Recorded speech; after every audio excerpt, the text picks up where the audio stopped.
I think you have to congratulate Cleveland State. They're on top of the conference. They earned it. They deserved it. Coles and Montgomery were sensational. 26, 25 points those two guys had. And the difference in the game was that their speed just took it over.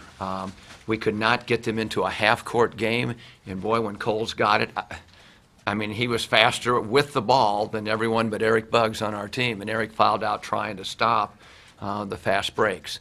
So I think their speed was a tremendous difference in this basketball game. Saying that, we did not play very well.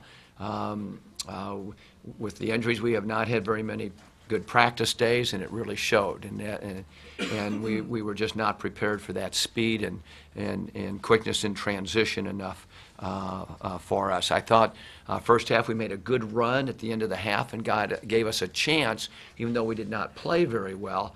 We got back into the game. And then again, second half, they jumped on us and got the speed. And I was proud with the comeback. Ryan hit a couple baskets. Howard hit a couple baskets. And then we got it to 63-60. And then we just did not execute on offense the way that we have been executing. I think we lost a little bit of composure out on the floor, and we missed some baskets that allowed them in transition again to build that lead back up to eventually the double digits with making the free throws at the end.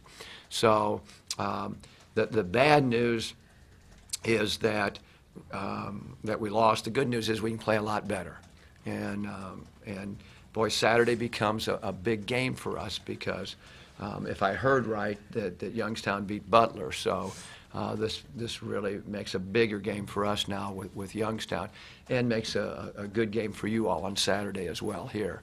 But I think you had to compliment Gary. Did a nice job. Their defense was really good on Corey and Brandon, and stifled them a little bit with the defense, and then the speed was the difference. We just could not catch up with the speed and gave them too many easy looks in there. What was different from the last time? You were able to keep up with their speed at home. You were able to hold them in the cold. Did very little against you the first time. What was different this time? I think at home we made baskets, and when we made baskets, that slowed the tempo up. When you missed, then they got the rebound. You saw them; they just ran faster than we did up and down the floor. So I thought we were able at home to run our offense more efficiently, get more shots up, and control the tempo better. Right. At what point did you notice that you were going to be the one that had to do the offense? Corey and Brandon were just taken out of the game. At what point did it fall on you, really? I don't think it ever really fell on me. Sure, them two were having a bit of an off night on the offensive end, but what's good about our team is someone always steps up each game. When we move the ball around offense, when we penetrate, kick, find the open shooters, and luckily enough that was me tonight, other people contribute, not just Corey and Brandon. You guys got it close even before that, 40, 49, 47. They called a timeout. And then they bumped it right out back to 10 right after that. What, anything in there that you wanted to get done, we wanted to get a little more efficient on our offense to try to get some baskets and eventually get the lead is what we were trying to do. We missed shots, and then that opened up the floodgate again. Homer, you've had now 2 really good games against Cleveland State. You've had 2 really good games with Butler. At the top of the league this year, there's just been some really tough, tight games. Can you talk about the nature of the race? Oh, I think the Horizon, is truly one of your best basketball conferences, in America. At one time before Christmas, we were like 6th in the RPIs, the 6th best conference ahead of the SEC. Now I think we're 10th or 11th. But it's really a good basketball league. And there's no easy teams. Every night out, you have to earn your victory. And we did not earn it tonight. Cleveland State outplayed us, they out-hustled us, and just beat us up and down the floor. So in this league, you have to you earn victories, whether you're 1 or 10. It's a very, very challenging league. It's not a Cleveland State or Valpo question, but are you surprised that Butler now has 5 losses in the league this year? I am. Yes, I think they're much better than the 5 losses, but That shows you the balance of this league. I mean, Butler has had a good run the last couple of years, but think before that, Cleveland State made it to the 32. Wright State's been into it. Green Bay made it to the Sweet 16. UIC made it to the tournament. Detroit's made it to the tournament. So there's a lot of good basketball.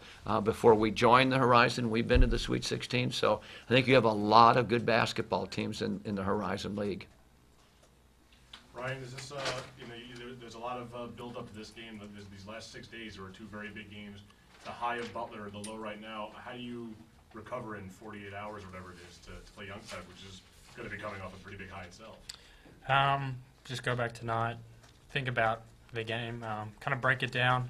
Obviously, we'll go through some game tape. I think we're going to just let it sink in, let it kind of sit in the bottom of our gut, and when we come out against Youngstown, I think we're going to have a bit of fire in the belly and come out very strong. So we're just going to just take it as a loss for right now and use it as motivation for the next games in the upcoming season. Three times tonight they had either 9-point or double-digit leads, and each time you guys erased it. The one time you passed them late in the first half. Did you think for a while that the nature of the game was resembling the game at your place, or were there differences? There were differences, but even when we were down 5 times this season, we've come back from double-digit deficits to win. So, and this is the tenacity of our team, and they're not going to give up. We know that we're going to make a run somewhere in there. We just did not have a lot of practice time this week because of the injuries we've had, and in the snow day cost us a day of practice, and it hurt us, but that's my fault. I need to have our team better prepared, for a game like this. Can you talk a little bit about Montgomery?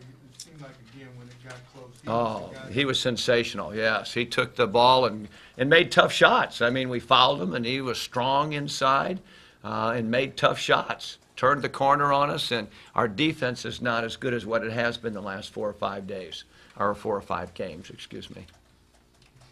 Was that an intensity issue, or was that a conditioning issue? I think it was more conditioning from the lack of us not having practice time. How good is their defense when it's good? Oh, it's really good. They're quick. They're on the ball defenders, and they're just. I think you saw the 7 block shots. I mean. We had some point-blank layups that they erased very quickly with their athleticism and jumping ability. So they took away that inside game, that we have been good at. So they're very, very good defensive team. In fact, coming in, both of us were the best 1-2 defensive team in the conference. So we'd love to have a chance to play again in the tournament sometime.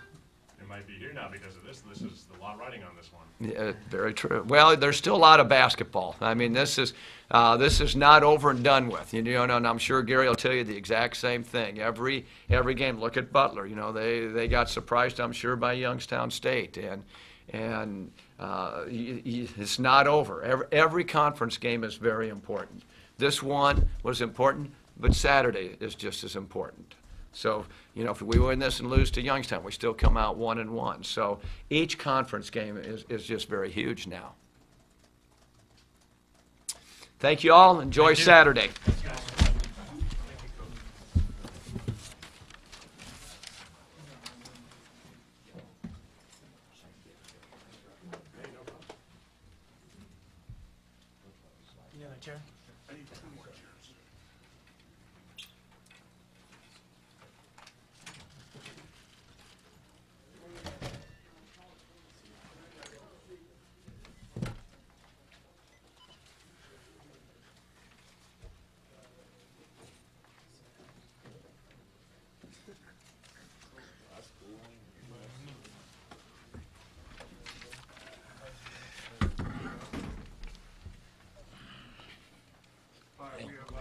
Representing Cleveland State, North Cole, Jeremy Montgomery, Charlie Woods, and head coach Gary Waters. Coach, would you like to make an opening statement? Well, as I always do, everyone, I give honor to God first. I couldn't do what I do without him. But let me say this, the game did not go the way I had planned, but at the end it did. We did not play a very good game in my estimation. I thought we played hard and I thought we played tough, but I didn't think we played played, but I don't want to use the wrong word here. We didn't execute the way we were supposed to execute on both ends of the floor. I thought we had breakdowns that we should never have had. I thought offensively we didn't execute as well as we can. But that's a positive because we still got another game on Saturday that we can then execute and do what we need to do. But there were some outstanding performances by individuals. I'm going to say Jeremy. Jeremy, I thought, really did a great job. Norris does what he normally does. But I thought some guys came off the bench and really lifted us, like Charlie Woods and his blocks and going after it, and Joe Lattis, he came in and gave us a few quality moments. I mean, I thought it was a true team effort. We'll take questions for the players.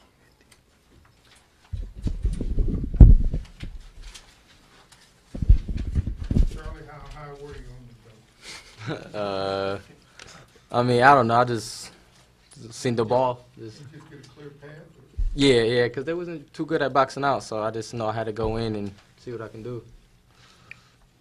Norris, I know you guys do the whole one game at a time thing, and I know you're true to that, but this was a big one tonight. Were you satisfied with the intensity, especially early? It looks like you guys came out determined to sort of make a statement early and then go from there. Is that the way it unfolded in your eyes? I think the week started off well. We was on an emotional high kind of at the start, but this game is played. You know, if you're going to play effectively, you have to be intense. And I think at times, you know, we turned the ball over a little bit too much due to the adrenaline. But once the game settled down, you know, our defense, we allowed it to work. You know, we held their top scorers, Johnson and Woods, to single digits. And I think anytime that we do that, we give ourselves a chance to win. So I was pleased with our effort. Jeremy, what sparked the big night tonight for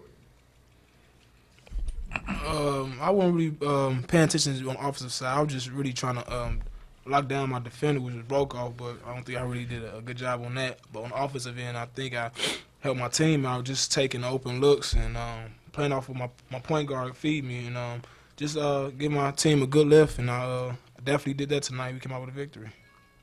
Charlie, the bench has had some good games this year. It's had some games that haven't gone, I'm sure, as well as you'd have expected. In the biggest game of the season, at least to date tonight, the bench did very well. Can you talk about your effort? I mean, you know, it all starts in practice. You know, it all starts with focus and just getting energy from the starters from the get-go. You know, we just feed off them and gotta boost them up. So that's what we try to do every time we go in the game. What's it feel like to start blocking shots like that? Clink, clink. I mean, it feels good. It just feels good to stop the ball from going in. You know, it's just all about just helping teammates on defense and rewarding you just get blocks. Jeremy, talk about the play coming out of timeout. You got a three-pointer out of it. Was that a call play? Or is that You talking about the dribble handoff? I think you talking about. Yeah, we did call it out, and I felt it coming off pretty smooth. So I gave him a decent move, and the shot fell in for me. It felt good. Norris and Jeremy, when you see like Charlie blocking shots, what does it do for the rest of the defense when you have that shot blocker there? I think it gives us a big boost of energy, and I think it allows us to pressure more to know that we have Charlie and Big Aaron, you know, everybody back there that can block shots. So that allows us to turn the pressure on more. So even if we make a mistake, we know if they get the ball to the rim, you know, Charlie can swat it out of there. So it gives us a big energy boost. Norris, you always play, well, I shouldn't say always play fast, but you're certainly capable of playing very fast. And Coach Drew, the first thing he said was the way you played tonight was they just could not keep up with you, that you moved it up to another gear, especially in the game's biggest moments. Were you thinking that way out there? Did it just unfold that way? Well, that's my job as the leader on the team and as the point guard, to control the tempo and make the game at a pace where we have the advantage. And you take what the defense gives you. Sometimes you got to be a little more aggressive and take it to them. And at times, you know, we didn't want their zone to set up, or they were playing a funky zone, trying to keep the ball to one side. So in order to get them out of that, you got to outrun them and beat them to their spots, and that's what we tried to do. Norris, when did you know that you could just beat them? Because they said that they knew you were so fast. When did you know that I could just race down the court every time? If I don't see anybody at half court waiting to pick me up, I know that gives me an advantage. And if I see J-Mo or Trey, if I don't see their guy picking them up at half court, I know I can get the ball up to them quick. So I try to secure the rebounds fast as I can, get my head up the court, and I make my read from there.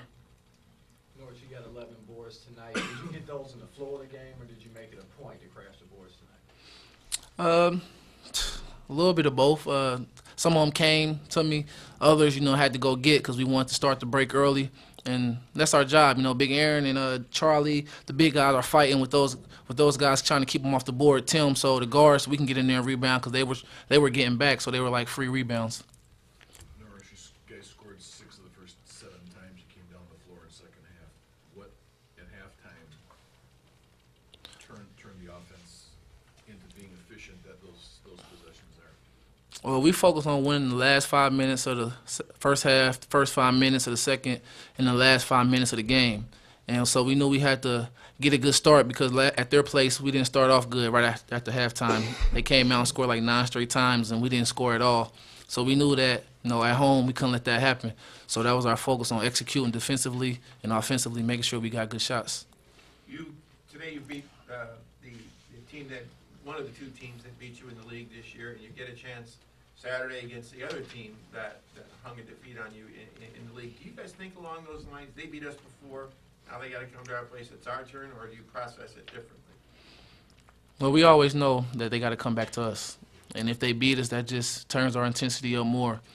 But we play the game, like I said, off intensity. We know eventually we're going to get our chance to show what we can do. And Saturday is going to be our chance. Anything else for the players? Gentlemen, thank you. Take care, guys.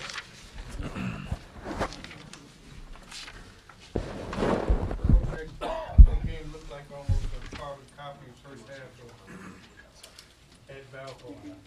You're up 10 or 11 right towards the end of the first half, and then they put that run on you.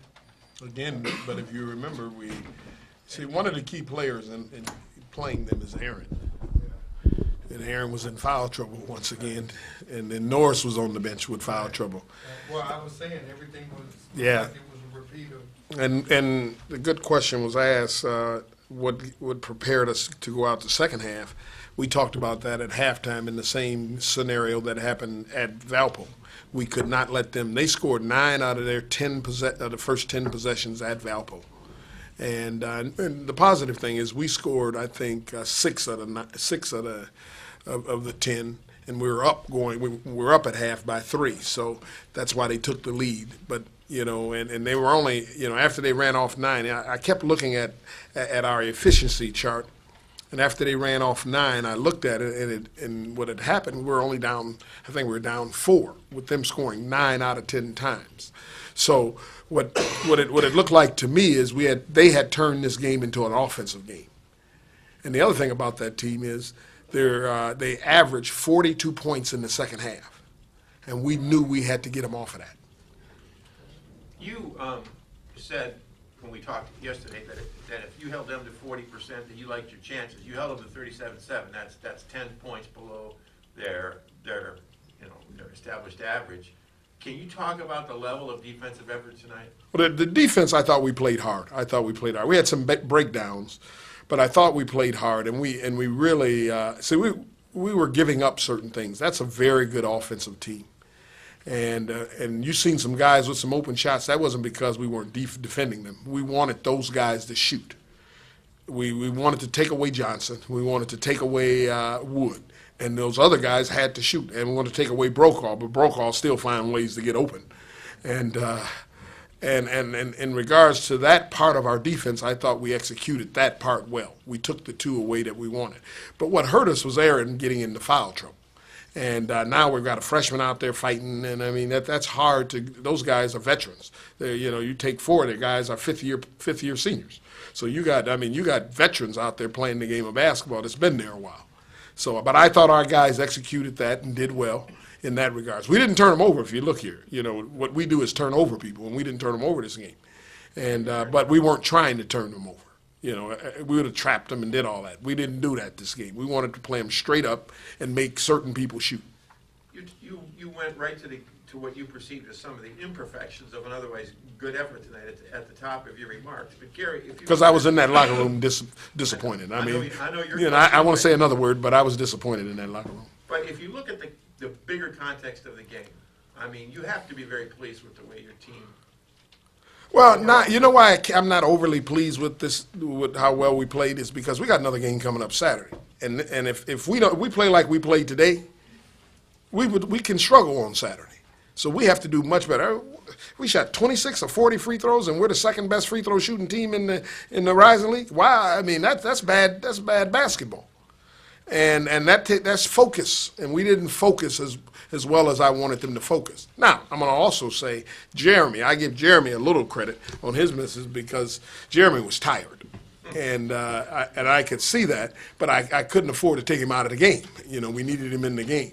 But the others, I mean, they were missed free throws that we shouldn't have. Think about it. Right before half, we missed 2 front ends that instead of it being a 6 or 5 point lead, we going down by 1. They're on the road. They went in that locker room feeling pretty good about themselves. So you got to take advantage of that part of the game. So when you go into your locker room, your guys are feeling high. We were feeling down going in that locker room. Gary, do you think Norris did not play well at all with Valparaiso, and did you sense the extra thing he carries into a game like this? Oh, he was ready to play today. He came to me and says, Coach, I'm going to take it to him today. That's the exact words he said to me. I'm going to take it to him today. And you got to remember at Valpo, Norris was exhausted at Valpo. I told you that before. I could see it. He wouldn't go off screens to score. He would just be a passer and a facilitator.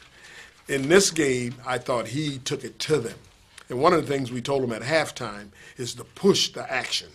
Get up in transition, push it at them. And we did. And we ended up getting shots and layups that I think we're capable of making. Is the Butler game, now that they've had their 5th loss in conference, are they even more dangerous coming in? Oh, they're sense of urgency again. I hate to play that team every minute we play them. They're on a sense of urgency kick. They got to get a win. They got to get a win. Now, the one that I'm still concerned about is Valpo, because I don't see Valpo with another loss. That's why we got to continue to do what we do. If we have one blemish, they're going to be right with us again. Gary, did I misread your body language? Aaron gets his 3rd foul, and seconds later he gets the 4th. But it looked to me like there was enough time and an opportunity to get him out of the game. And when he came over, I thought I saw you do this. Did your coaching staff kind of have a moment there where they missed? No. We, when I did that, that was on me. That had nothing to do with them because I was going to take him out, but I thought Aaron was controllable enough to get through it. But he just wasn't. I mean, what can I say? 75 feet away. But that happens. That happens sometimes. And what occurred is I wanted to put Aaron back in the game. Yeah. But they went small. I mean, they constantly went small, and I couldn't afford him being out there on the smaller guys. Gary, have you seen Woods block shots like that? Oh, Wood was one of the top block shotters in the Michigan area and in high school. That's his gift. Mm-hmm. He's got great legs and he can block shots, but he's not a center. Yeah. So as a forward wing type player, he has to block shots from that position, and they put him in that position today, and I thought he did a fabulous job. When he does that, what does that do for your defense? Oh, it just changes. It changes. You know that. I love a shot blocker. If I can get a 5-man that can block shots, watch out. People are in trouble because now we can press up on our defense and knowing you got a guy back there swatting shots away. You said Lattis made a couple of plays. And, Joe this year, they've been concentrated moments, but they've been really important moments. These were important moments in this game. But today, makes those 2 free throws, nails them. And then gets that block, and your bench, I don't know if you were paying much attention, your bench just went. Oh, they love Joe. They love Joe. And when Joe do anything, just like the fans love him, they all jump up and down for him. Were those big plays in the game? Oh, great plays, because we needed a lift, especially the 2 free throws, because we needed to continue on the run we were on. And he came in and hit the 2 free throws. And then that block, because he doesn't do that block, it's a 2-point ball game. And it turns around, we come back, score, and now it's a different ball game. What did you feel best about in this game?